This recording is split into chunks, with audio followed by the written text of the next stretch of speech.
ये जो ज्ञान है, ये ज्ञान स्कूलों में नहीं मिलता, और इस ज्ञान की शक्ति के बिना आपका बच्चा बच्चा नहीं है, इस बात को भी ध्यान रखिएगा। तो सबसे पहली कौन सी शक्ति है? ज्ञान की शक्ति। इस ज्ञान की शक्ति को अपने बच्चे के अंदर डालने के लिए आपको साम की नीति अपनानी हो, दाम की अपनानी हो, दंड की अपनानी हो, चाहे भेद की। भेद की मतलब, भेद की नीति कैसे होती है? डिवाइन एंड रूल, अंग्रेजों ने इसको स्थापित किया था ना। क्या करते थे? भेद डालते थे, फूट डालो शासन करो। ऐसे ही इस ज्ञान की शक्ति को डेवलप करने के लिए भी, अरे तुम ऐसा नहीं करते, बड़ी मम्मी का लड़का तो कितने अच्छे से बात करता है, उसको तो लोग कितना चाहते हैं। क्या हुआ? भेद की नीति अपना ली।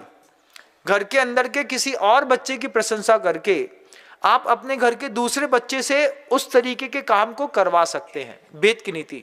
दाम की नीति अपना लीजिए, अच्छे से करो फिर हम तुमको एक साइकिल दिला देंगे। पक्का? हाँ पक्का दिला देंगे। बच्चे की इच्छाएं कितनी है? एक जीन्स दिला दो, जूता दिला दो, मोजा दिला दो, स्कूल की नई शर्ट दिला दो, एक स्कूल बैग दिला दो। क्या छोटी छोटी इच्छाएं हैं, है ना? 25, 50, 100, 200 रुपए की। इस 25, 50, 100, 200 रुपए की इच्छाओं का सहारा लेकर के दाम की नीति अपनाइए, और दाम की नीति के साथ में उसको ज्ञान की नीति उसके अंदर प्रवेश करा दीजिए। क्या?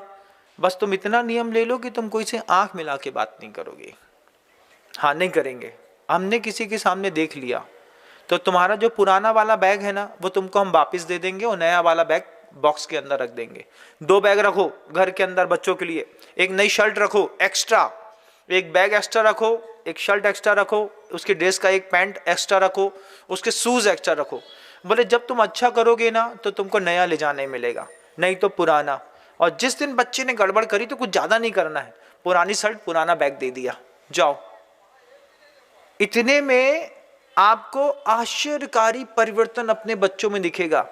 हमारे बच्चे संभालना पड़ोसी का काम नहीं है, हमारा खुद का काम है। ये बात हमको भी अच्छे से आती है कि हमारे बच्चे संभालना, जो स्क्रीन पे देख रहे हैं मुझे वो भी हमारे बच्चे हैं, और जो ऑफलाइन सुन रहे हैं वो भी।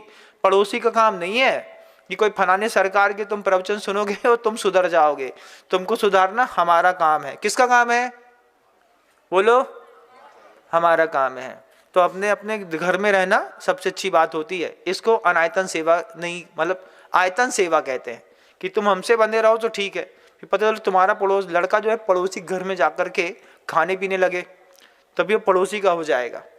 तो ज्ञान की शक्ति डेवलप करने के लिए साम, दाम, दंड और भेद, इन 4 की नीति घर के अंदर अपनाइए। उसके बाद बच्चों के अंदर पूजा की शक्ति भी विकसित करिए। पूजा की शक्ति मतलब मंदिर में पूजा जाने की शक्ति नहीं, बच्चों के मन के अंदर इस बात की भावना डेवलप करिए कि तुम्हें ऐसे अच्छे काम करने हैं कि जिसमें लोग तुम्हारी प्रशंसा करें। यह भावना, लोगों के मुख से अच्छा सुनने की भावना, क्योंकि आप चाहते तो हैं कि लोग मेरे बारे में अच्छा कहें, लेकिन लोग आपके बारे में अच्छा नहीं कहते। तो लोग हमको अच्छा कहें इसलिए कुछ लोग चेहरा तैयार करते हैं, कुछ लोग अच्छे कपड़े पहनते हैं, कुछ अच्छी एसेसरीज पे आते हैं, लेकिन लोग हमको अच्छा कहें इसके लिए आचार्य कहते हैं कपड़ा तैयार करो या ना करो, लेकिन दिमाग जरूर अच्छा तैयार करो। लेकिन अगर अच्छा दिमाग तुम्हारे पास होगा तो लोग जरूर तुम्हारी तारीफ करेंगे, इसमें किसी भी प्रकार की शंका की कोई से दूर तक कोई बात नहीं है। तो बच्चों को इस बात के लिए भी उनके अंदर पूजा की शक्ति डेवलप करिए कि तुमको इतने अच्छे काम करने हैं कि मैं कुछ भी नहीं बोलूं, उसके बाद भी घर का हर आदमी तुम्हारी प्रशंसा करे। पहले घर के अंदर प्रशंसा के काम, फिर मोहल्ले में प्रशंसा के काम, फिर धीरे से समाज में प्रशंसा के काम, उसके बाद और दायरा बड़ा करेंगे तो नेशनल और इंटरनेशनल।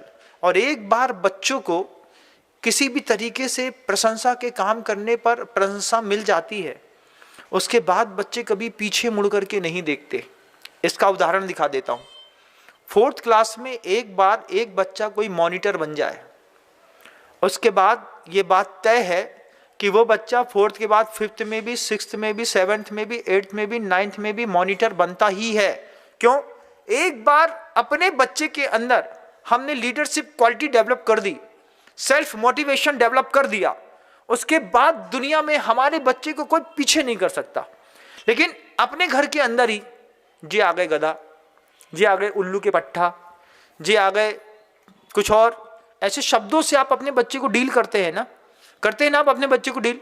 ये वाइस वायलेंस है बंधु, इस वॉइस वायलेंस से बच्चा उछकते हुए तेल खून करते हुए आया, धीरे से दरवाजा खुलना था, उसने अच्छी तेज खोल दिया, भक्क। इतने में मम्मी को ऊपर 3 मंजिल में पता चल गया जो हमारा लड़का आ गया। क्यों रे गधे, कहाँ घूम रहा था? अब तुम्ही ने खुद ही गधा बोल दिया है, उसको डीमोटिवेट कर दिया है, तुमने उसको उल्लू का पट्टा कह दिया है, इनको सुअर कह दिया है। तो वो कहते हैं हम तो छोटे हैं तुम बड़े हो, इतना ही कहेगा बस वो, फिर बुरी लग जाएगी। इधर लगती है कि नहीं लगती है ना?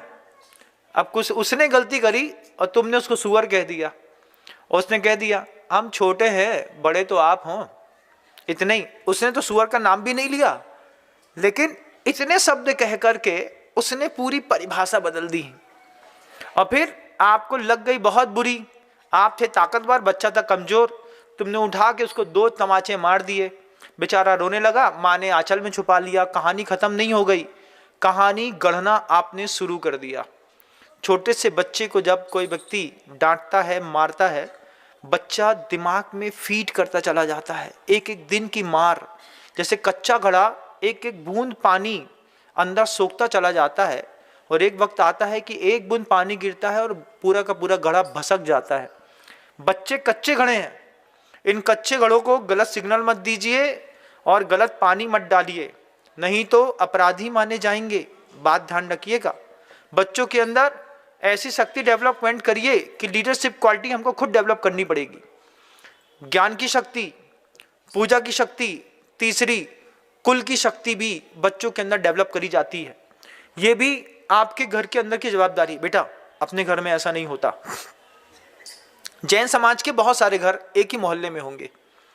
एक घर ऐसा होगा जिसके घर के अंदर रात्रि भोजन नहीं होता होगा, आलू प्याज नहीं आता होगा, लहसुन नहीं आता होगा, जिनके बच्चे बाहर नहीं खाते होंगे, जिनके घर के बच्चे फटा जीन्स नहीं पहनते होंगे, जिनके घर के बच्चे रोज मंदिर जाते होंगे, जिनके घर में अच्छे कपड़े का व्यवसाय होता होगा, जिनके घर के अंदर बिल्कुल साफ शुद्ध तरीके से दान दिया जाता होगा। मोहल्ले में एक परिवार आपको ऐसा मिलेगा जिसके घर की आचार संहिता जैन होने के बावजूद आपके घर की आचार संहिता से बिल्कुल अलग होगी। एक घर ऐसा मिलेगा, उनके घर के अंदर सब्जी बाहर से आती है, रोटी बाहर से आती है, टिफिन बाहर से आता है, जिनके घर के अंदर बच्चों को बिल्कुल स्वतंत्रता है, छूट है, रात में बम फटाके। तो घर के अंदर एक कोई आइडियल पर्सन मिला ना, उसने अपने घर के बच्चों को क्या समझाया? अपने कुल की परंपरा में पटाखा नहीं फोड़ते, अपने कुल की परंपरा में आलू प्याज लहसुन नहीं खाते, अपने कुल की परंपरा में बाहर रोड का नहीं खाते, दूसरे नीच लोगों के हाथ का छुआ हुआ अपने कुल की परंपरा में नहीं खाते। वो कहेगा होटल में जाना है, माँ समझाती है होटल में बनाने वाले जो लोग होते हैं ना वो नीच होते हैं, देखो कैसे काले दिखते हैं, मांस खाते हैं, कुछ करते हैं, उनके गंदे लोगों के हाथ का नहीं खाते अपन लोग। ऐसी घिन पैदा करी जाती है बच्चों के अंदर। पता भी है कि नहीं? नहीं पता है तो पता करो ना थोड़ी सी। बच्चों के घर के अंदर, मन के अंदर बाहर के सामान को लेकर के घिन पैदा करी जाती है, छी उसके हाथ का खाओगे, ऐसा करते थे। अगर आपको मेरी वीडियो अच्छी लगती है तो प्लीज़ मेरे चैनल को लाइक करें, शेयर करें और सब्सक्राइब करें। Thank you.